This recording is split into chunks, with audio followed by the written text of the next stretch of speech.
Speak this at 3:33 and watch reality shift. At 3:33 a doorway opens, a moment when time bends and the veil between the seen and unseen grows thin. This is not coincidence. It is divine rhythm calling you to remember your power. The words you speak at this sacred hour are not idle sounds. They are seeds carrying the force of creation itself. You may believe reality is fixed, but the truth is it bends to the authority of your inner conviction. When you align thought, feeling, and word, the universe has no choice but to echo it back to you. Speak at 3:33, not as one asking, but as one declaring, because when you speak from the end, reality rushes to rearrange itself to match the vision you have already claimed. The sacred hour of alignment, there are moments in time that carry a vibration far beyond ordinary seconds and minutes, moments when the seen world grows silent and the unseen speaks loudly, and one of those moments is 3:33. To the casual eye, it may appear as nothing more than numbers on a clock, but to the awakened mind it is a divine whisper, a sacred signal that the heavens have aligned and the gate to the deeper self is open. At this hour, the conscious and the subconscious intersect in a mystical rhythm, a trinity of numbers echoing the trinity of creation itself, thought, word, and manifestation. When the clock strikes 3:33, the veil is thinner, the mind is quieter, and the soul is more receptive to the seed of a spoken word. Many chase after signs in the outer world, never realizing that time itself carries signs, and 3:33 is one such sign that life has gifted you to remember that reality is not something you endure, it is something you command. The reason 3:33 is sacred is not because the digits themselves contain magic, but because the alignment awakens you to the truth of your own creative power. It is the reminder that the divine order of the universe always answers to the order of your inner word, and that at this moment your command is amplified, your declaration is magnified, and your belief finds a quicker route into form. Imagine for a moment that the world you see outside is nothing more than a mirror, a vast reflection of the stories you have whispered within. The mirror has no choice of its own, it only bends to the image before it. In the same way, when you speak at 3:33 with conviction, you impress upon the mirror of life an image so sharp, so filled with faith, that the reflection must change.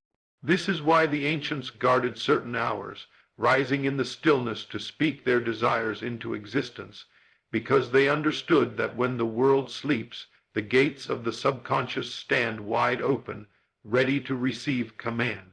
At 3:33 you are no longer bound by the noise of daily routine, by the chatter of reason, or by the doubt that often comes with daylight. You are standing at the crossroads where your imagination can pour unchallenged into the womb of creation. This is the sacred hour of alignment, when your conscious word unites with the subconscious acceptance, and together they give birth to the new world you have chosen. If you truly understood the weight of this moment, you would never let another 3:33 pass in silence. You would rise, whether in the night or in the early dawn, and speak into the invisible with boldness, knowing that your word carries the pulse of eternity. Do not speak as one who hopes, speak as one who knows. Do not whisper as though timid, declare as though a king commanding his kingdom, for 3:33 is the time when your kingdom listens, when the soil is most fertile for the seed of faith, and when the universe leans in to hear the certainty of your voice. Think of it as a divine appointment, a meeting set between you and the infinite, a time when heaven bends low and earth grows still, awaiting the decree you will issue. And understand this, it is not the number itself that moves mountains, it is the awareness that awakens within you when you recognize the number. For the truth has always been that your word is law to the subconscious, and the subconscious is the servant that shapes the world outside.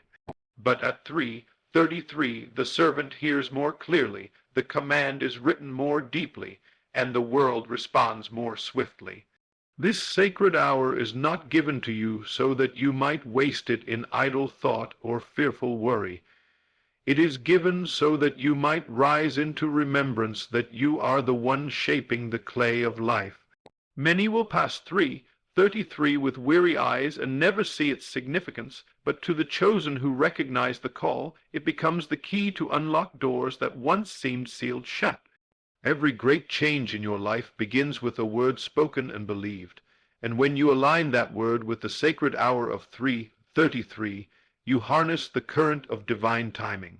What you declare then does not float aimlessly into the air. It is carried on the wings of certainty, clothed in the energy of alignment, and set into motion. Imagine speaking, "I am wealthy," not as a wish, but as a final fact, letting it soak into the silence of 3:33.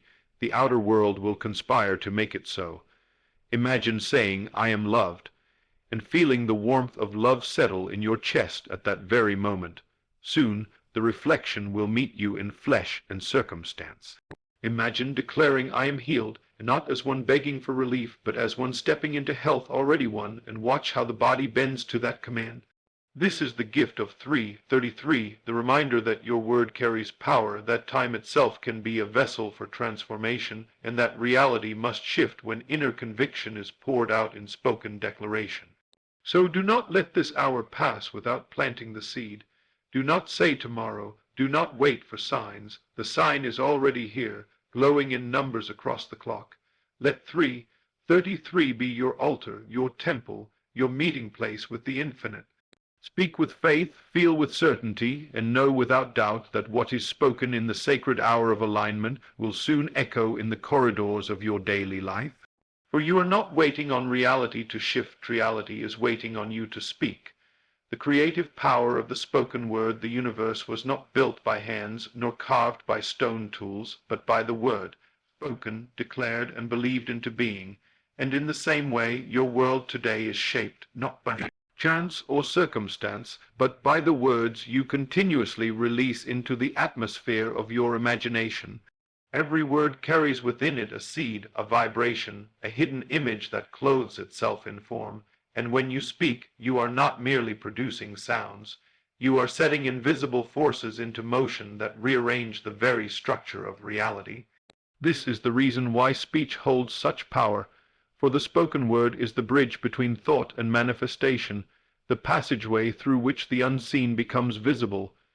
When you say, "I am," you are not making idle noise. You are opening the gates of creation and sending forth an instruction that the subconscious, the builder of your world, must obey. Words are never neutral. They either serve as vessels of faith or carriers of doubt, architects of abundance or seeds of limitation, and the universe, being no respecter of persons, takes every word you speak as truth and returns it in kind. Many think that their casual conversations hold no weight, but every repetition, every statement whispered under breath, every declaration uttered in silence is an affirmation shaping tomorrow's reality. You are constantly speaking your future into being, whether you realize it or not, for speech is the clothing of thought, and thought impressed upon the subconscious becomes destiny. This is why the hour of 3:33 is magnified in its importance. For when the sacred time meets the sacred word, creation accelerates.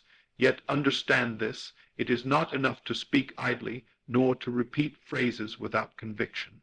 The power of the spoken word lies not in empty syllables, but in the feeling that backs them. When you say, "I am free," but feel bound, the words scatter like chaff in the wind. But when you say, "I am free," with the fire of conviction, feeling the reality of freedom as though it is already yours, the universe bends swiftly to that decree. The spoken word is like a key that only turns when belief is the hand that guides it. You may utter countless affirmations, but if you do not feel them true, the door remains locked. Yet one word, spoken once with complete certainty, has the power to tear open the veil and flood your world with new circumstances. This is why you must guard your tongue, for your tongue is the rudder of your destiny. Do not let it wander aimlessly into complaint, fear, or self-pity, for each complaint is a prayer for more of the same, and every fearful word is an invitation for that fear to walk into your life. Instead, let your words be chosen, deliberate, royal in authority. When you rise at 3:33, do not murmur what you lack. Declare what you already possess. Say not, "I want wealth," for want only multiplies want. Speak, "I am wealthy." and let the feeling of abundance drench your being as though gold itself flows through your veins. Say not, I hope for love, for hope always places the blessing in the distance. Speak, I am loved, and let your heart beat with the warmth of that embrace until the outer world mirrors it. Say not, I wish for healing, for wishing implies distance. Speak, I am whole, and let the vibration of wholeness charge every cell of your body until health reveals itself. Your word is law to the subconscious, and the subconscious shapes the material world according to the law it hears. This is why the ancients said, speak those things that are not as though they were, for the very act of speaking with conviction plants the unseen as if it were already seen. Words do not describe your world, they design it. They do not report reality, they create reality. You must therefore choose your speech as carefully as a builder chooses materials, for a careless builder raises a crooked house, but a mindful one erects a palace. At 3:33 the palace awaits you, but it must be constructed by your decree. Remember, the subconscious does not argue, it does not reason, it does not question. It accepts. If you say, I am unworthy, it accepts and reflects back circumstances of unworthiness. If you say, I am powerful, it accepts and sets in motion events that reveal your power.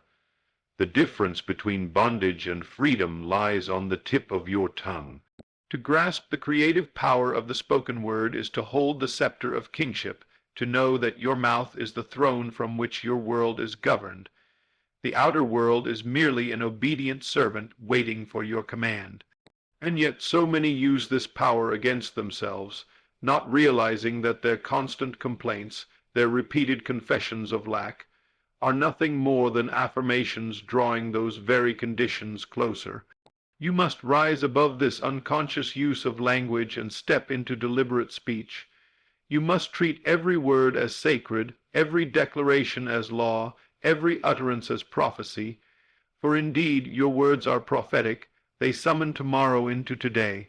The phrase, speak this at 3:33 and watch reality shift, is not magic.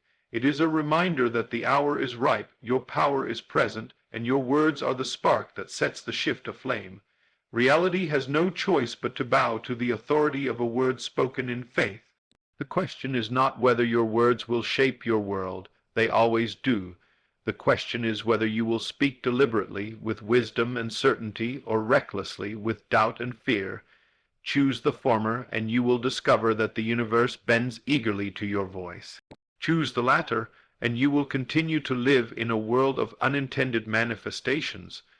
But once you awaken, once you realize that the spoken word is the most powerful tool of creation, you will no longer squander it on idle chatter. You will rise at 3:33 not to plead with the universe, but to command it, not to beg for blessings, but to declare them already yours. And when you do, you will witness the truth. The creative power of the spoken word is the very key to shifting reality, and reality, being only a mirror, must obey the reflection you speak into it. Assumption as the secret door, there is a hidden door into every reality you desire, and it is not found in effort, struggle, or endless waiting. It is found in assumption, the quiet yet mighty act of stepping inwardly into the state of the wish fulfilled and refusing to leave until the outer world conforms. Assumption is the secret door, the invisible passage by which you move from what seems to be into what must be. For when you assume a thing to be true, you clothe yourself in its reality and invite the universe to make it flesh. To assume is not to wish, nor to hope, nor to long. It is to claim with inner authority that what you have chosen already is. The mind protests, reason argues, the senses deny. But assumption does not bend to these voices. It holds steady. It says, this is so. And the world, having no choice but to mirror the conviction, reshapes itself. Imagine a garment waiting for you, perfectly tailored, hidden behind a door. To put it on, you must walk through, and the act of assumption is the hand that opens the lock. Without it, you remain clothed in yesterday's limitations, but with it, you step boldly into the attire of your chosen self. Assumption is powerful because the subconscious does not know the difference between imagination and fact. It accepts what you feel to be true as reality, and reality soon follows. This is why the words you speak at 3:33 must not be uttered as a plea, but as a possession. To assume is to declare is to believe, and to believe is to manifest. When you say, I am abundant, at the sacred hour, you must not say it as a beggar looking through the window of wealth. You must say it as the heir already living in the palace. When you affirm, I am loved, you must not speak as one starving for affection. You must speak as one already cherished, already chosen, already embraced. Assumption is not a waiting room, it is the reality itself, and when you occupy it, the outer world becomes the echo of your inner dwelling. The secret is that life always mirrors the state you occupy, not the words you say without feeling. You can repeat 1,000 affirmations, but if you assume lack, lack continues. Yet one assumption of abundance held faithfully will cause wealth to flood your life in ways beyond your reasoning. You may ask, how long must I assume before it appears? And the answer is simple, until assumption becomes so natural that you no longer look for evidence, for when you cease searching for proof, the proof arrives. The world is not slow to answer, you are slow to believe. The instant you assume, the process begins, but doubt, fear, and impatience often block what is already yours. To step through the secret door is to leave those doubts behind, to live as though the desire has already clothed you, to walk as though the end has already come. This is why assumption is the highest form of prayer. It is not begging for change, but inhabiting change.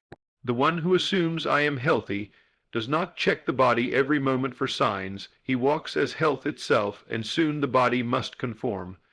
The one who assumes I am wealthy does not tremble at bills. He carries the posture of wealth, the assurance of provision, and the world conspires to supply him. The one who assumes I am loved does not fear loneliness. He radiates love so strongly that others are drawn like moths to the flame. Assumption is the secret door because it bypasses effort and reason. It goes straight to the root, the state of being, and once that state is occupied, life cannot help but echo it. To assume is to bypass the waiting and step directly into possession, for reality is not something happening to you, it is something happening from you. Every change begins within, and the assumption you hold is the seed from which the tree of experience grows. At 3:33, when you speak, let your words be bathed in assumption. Do not say, I will be, but I am. Do not whisper, one day, but declare, this day. Speak not of what is coming, but of what has already arrived, and let your feelings rise to match the statement. For when word and feeling unite, assumption becomes unshakable, and the world bends quickly. Many think they must fight circumstances, but circumstances are shadows, the substance is assumption. Change the assumption, and the shadow rearranges itself. This is why two people in the same situation experience life so differently. One assumes defeat and finds endless failure. The other assumes victory and watches doors swing open. The difference is not in luck, not in chance, but in the secret door of assumption. You must therefore guard your inner dwelling, for where you live inwardly, you will surely live outwardly. If you dwell in fear, you will see fear outside. If you dwell in joy, joy will meet you on the street. If you dwell in abundance, opportunities for wealth will find their way to you without strain. It is never about forcing the outer. It is always about assuming the inner. The great error of most is that they try to fix the shadow instead of stepping into a new state. But you, awakened, now know the truth. Assumption is the master key, the hidden passage, the secret door through which all desires are reached. So when you rise at 3:33, close your eyes, still your mind, and assume. Step into the state of already being, already having, already living. Speak as though the word is done, feel as though the end is present, and walk as though nothing else could ever be. Hold this assumption with persistence, and you will see the outer world bend, sometimes subtly, sometimes suddenly, but always faithfully, until it reflects the garment you chose. For assumption is not a fantasy, it is creation's law. And when you master it, you realize the world was never against you, time was never delaying you, and reality was never fixed. It was only waiting for you to step through the secret door and claim what has always been yours. Imagination is the hidden temple. If there is a holy place where all of life is born, it is not found in stone cathedrals or gilded shrines, but in the invisible sanctuary within you, your imagination, the hidden temple where the eternal resides and the world is shaped.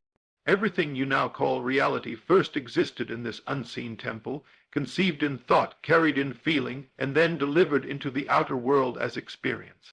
The imagination is not a toy of the mind, nor a playground for idle daydreams. It is the sacred workshop of creation, the womb of all manifestation, the altar upon which every word you speak and every desire you hold is offered up and made flesh. To understand this is to understand the mystery of life itself, for the outer world is but a shadow, a reflection, a replica of what has already been accepted as true within. When you close your eyes and see yourself as you wish to be, when you feel the thrill of the end already accomplished, you are not escaping reality, you are building it.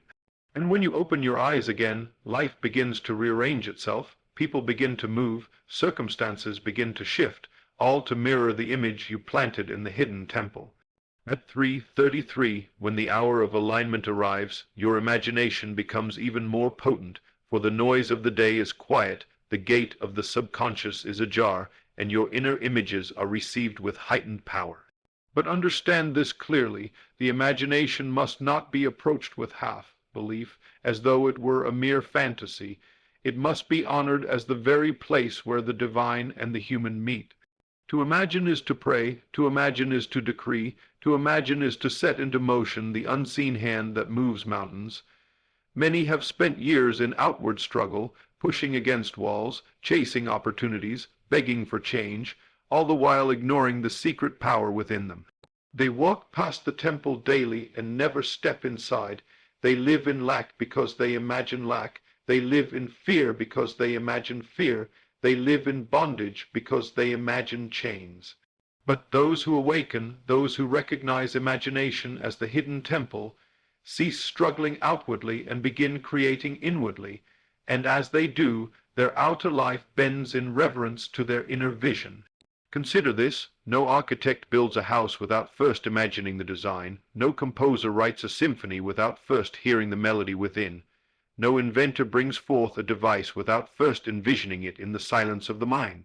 If this is true for the works of man, how much more is it true for the works of life itself? Everything you long for, abundance, health, love, freedom, must first be conceived in the temple before it can be received in the outer world. When you imagine yourself wealthy and truly feel it, you are not pretending, you are planting. When you imagine yourself healed, vibrant, whole, and you let the joy of it fill your chest, you are not fantasizing, you are commanding the body to align. When you imagine yourself loved, chosen, celebrated, and you let the warmth of that embrace become real within you, you are not dreaming. You are calling love into form. The imagination is not make, believe, it is make real. Every great change in your life will begin not with effort, but with an image sustained, a picture held with faith until it takes root.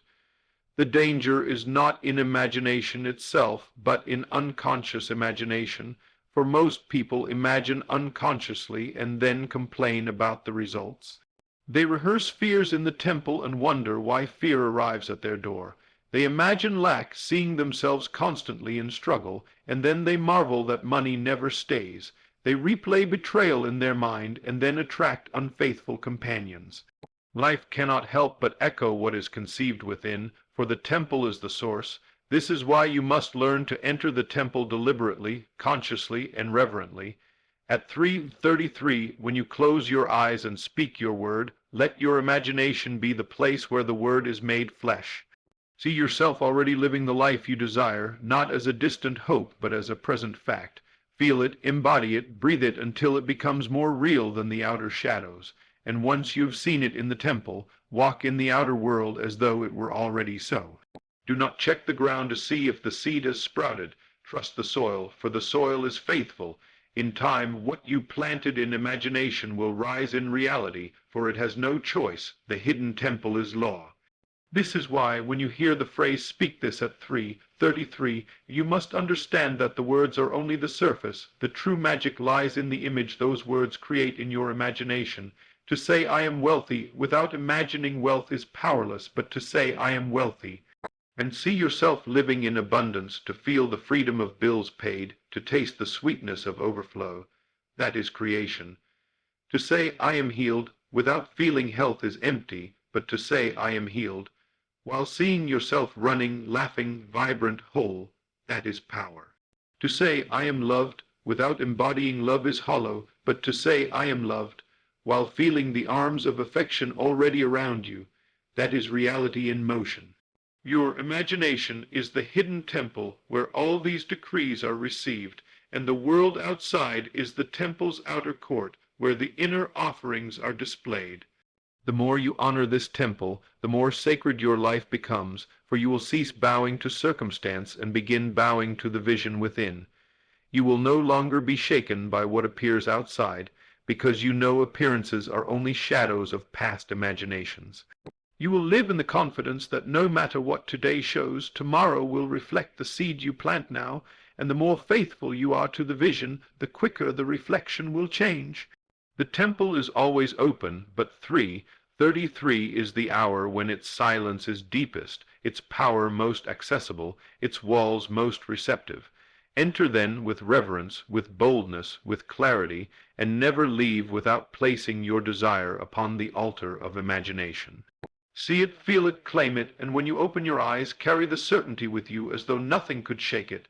For the hidden temple is not just the birthplace of your desires, it is the very essence of who you are. To live without honoring imagination is to wander in shadows, but to live conscious of the temple is to reign in light. Step inside, for the door is open, and speak at 3:33 with vision blazing in your inner sight, and watch as the outer world bows to the image you held in secret. For imagination is the hidden temple, and all of life is but its echo. Reality bows to inner conviction. The greatest secret you will ever discover is that reality has no authority of its own. It is a servant, a mirror, a shadow, and it bows in absolute obedience to the conviction you hold within. Conviction is not a fleeting thought, nor a passing wish. It is the deep, unshakable knowing that what you have claimed inwardly must express itself outwardly. When a man or woman assumes a thing with conviction, the entire universe bends to that assumption, for life is not built upon appearances but upon the unseen certainty of the inner state. You may look at your circumstances now and believe they are fixed, but they are not fixed. They are fluid, pliable clay in the hands of conviction. What you truly accept as real, what you inwardly embody as true, must eventually harden into fact. The world outside has no choice but to rearrange itself around the power of inner certainty. This is why the spoken word, when uttered at 3:33, must be carried on the wings of conviction. Words alone do not move mountains. Words clothed in unwavering faith do. To say, "I am wealthy," with trembling doubt is to scatter powerless syllables into the air, but to say, "I am wealthy," with the burning certainty of already living in abundance is to set in motion the laws of creation themselves. To declare, "I am loved," while fearing rejection is to whisper against the wind, but to declare, "I am loved," with the inner assurance of already being cherished is to summon relationships and circumstances that mirror that love. The world cannot resist conviction. It must yield. Every prophet, every teacher, every creator who ever brought forth the unseen into the visible did so not through wishing or hoping, but through the steel of conviction. Conviction does not ask, "When will it come?" Conviction says it is already here. Conviction does not beg for signs. Conviction rests in the fact that the sign is the conviction itself. When you step into this knowing, life becomes your obedient servant, not your master. The bills that once terrified you lose their sting because you know wealth is already yours. The sickness that once threatened you dissolves because you know wholeness has already clothed you. The loneliness that once haunted you disappears because you know love is already at your side. Conviction is the axis upon which the entire universe turns. Without it, your words are empty, but with it, your words are divine commands. Think of reality as a great actor upon a stage. Its only script is the conviction you hand it. If you hand it fear, it will act out fear. If you hand it lack, it will act out lack. If you hand it joy, wealth, love, and freedom, it will act them out with perfect detail. Reality is obedient, never rebellious, but it is impartial. It does not choose for you. It only mirrors what you believe. This is why two people can live side by side and yet inhabit entirely different worlds. One assumes failure and experiences defeat after defeat. The other assumes victory and watches doors swing wide. The difference is not in chance or fortune, but in conviction. When you speak at 3:33, understand that you are not trying to convince reality. You are convincing yourself. You are not begging the world to change. You are standing in the inner certainty that it already has.